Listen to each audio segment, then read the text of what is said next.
In the summer of 1997, NASA's Pathfinder spacecraft landed on the surface of Mars and began transmitting incredible, iconic images back to Earth.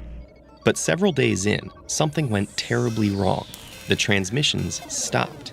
Pathfinder was, in effect, procrastinating, keeping itself fully occupied, but failing to do its most important work. What was going on? There was a bug, it turned out, in its scheduler. Every operating system has something called the scheduler that tells the CPU how long to work on each task before switching, and what to switch to.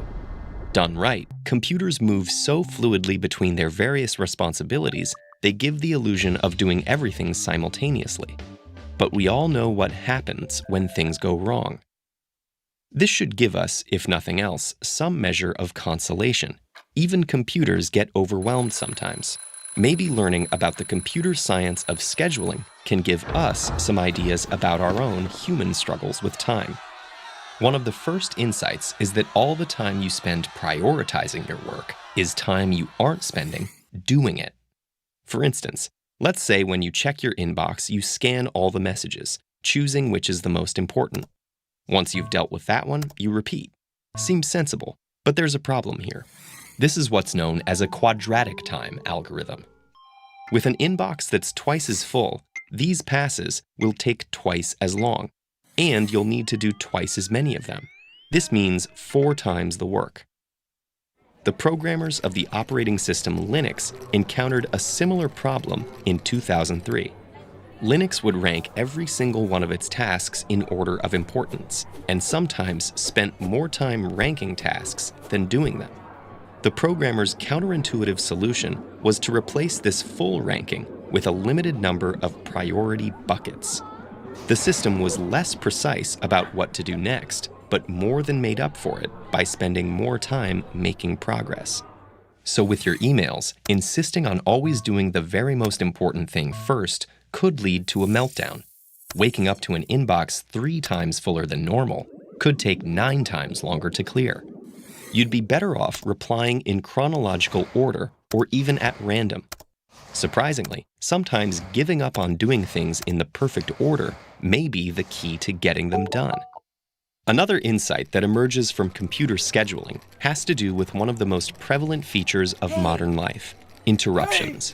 When a computer goes from one task to another, it has to do what's called a context switch, bookmarking its place in one task, moving old data out of its memory, and new data in. Each of these actions comes at a cost.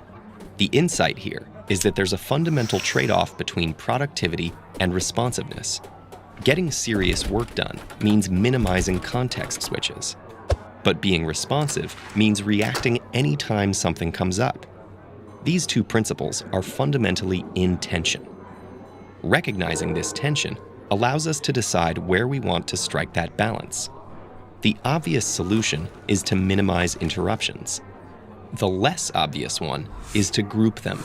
If no notification or email requires a response more urgently than once an hour, say, then that's exactly how often you should check them.